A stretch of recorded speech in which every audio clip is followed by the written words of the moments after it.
Hello and welcome to Random Monday Ramblings, and don't be blue, it's time for an In the Kitchen with Reggie video.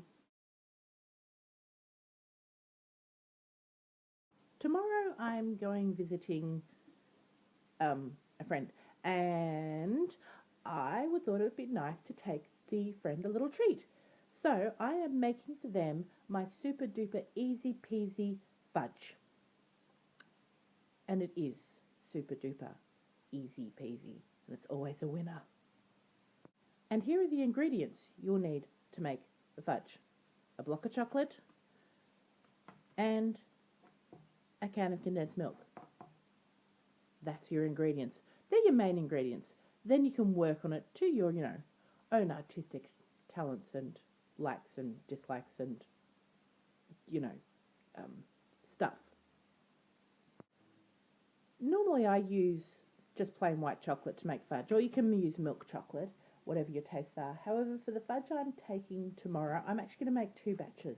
One, I'm going to use this chocolate, which is a rum, raisin and nut chocolate, and that basically means I don't have to add any flavours to it.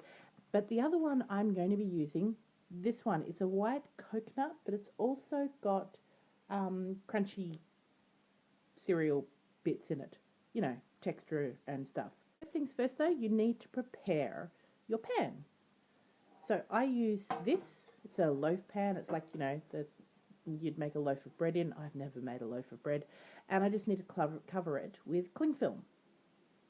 I've got my cling film, and I just need to basically, cling film is kind of a sticky, self-sticking, plasticky, I don't know, in Australia we call it, Glad Wrap, because that's the brand, Glad Wrap.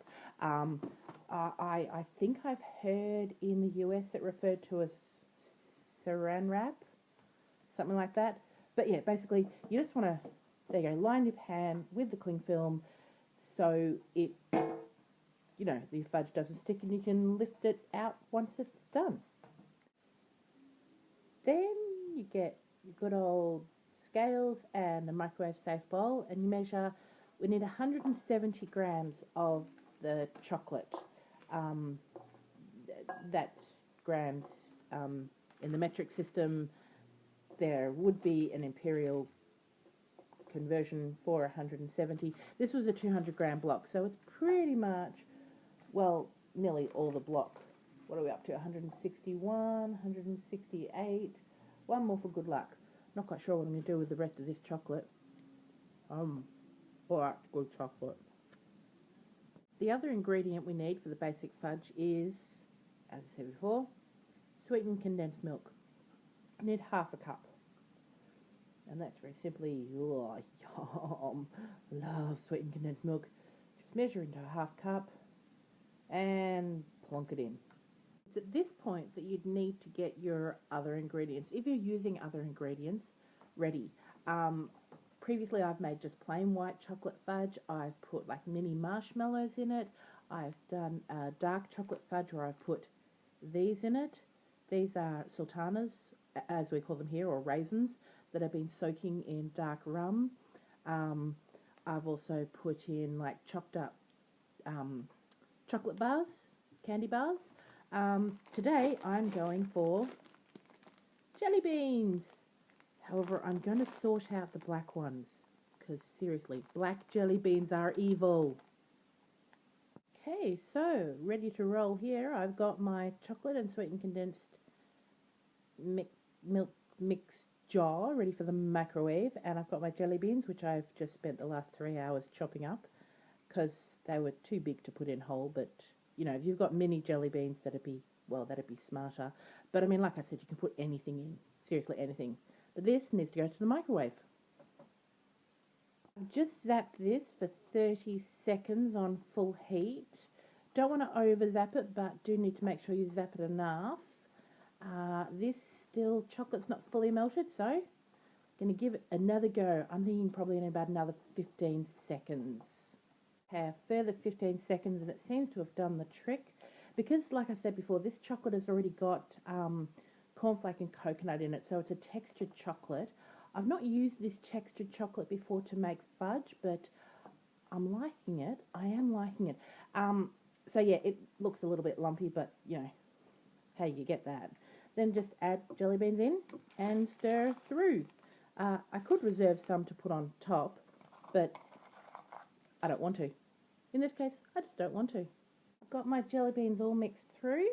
Now, just got to put it in the loaf tin.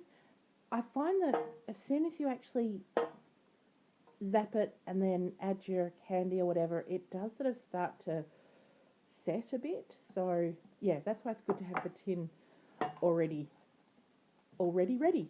So just press it down all to the edges, looking all lovely. Smash up the kitchen. There we go.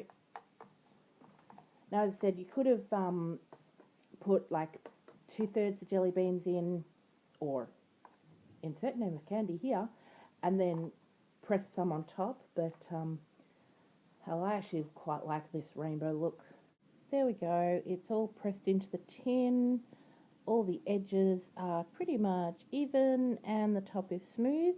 I just need to cover it over with the cling film and pop it in the fridge, at least for a couple of hours. Overnight is better. Now tomorrow morning I'm going to be making a second batch of fudge to take with me, and I'm going to be making it using this rum, raisin and nut. And basically I'm just going to put this chocolate with the condensed milk and not add anything else, because, well, all the good stuff is already in there. Okay, I'm on my way to my destination, but I thought I'd quickly show you. This is the fudge I made last night. It's been in the fridge overnight and it's all set. Look at those rainbow colours. So pretty. And then this morning I made this fudge. It hasn't been in the fridge as long, so it's not quite as set. A little bit bendy. But you can see, because it's using just the rum and raisin chocolate, it's probably not as thick as the white chocolate one has turned out to be. But that's because the white chocolate had the addition of the jelly beans. But it's still going to be yummy. Still going to be super yummy. So this is the fudge recipe. Try it. Make it. Eat it. Enjoy it. So this has been my Monday. And this has been Random Monday Ramblings. And random enough for you? Bye.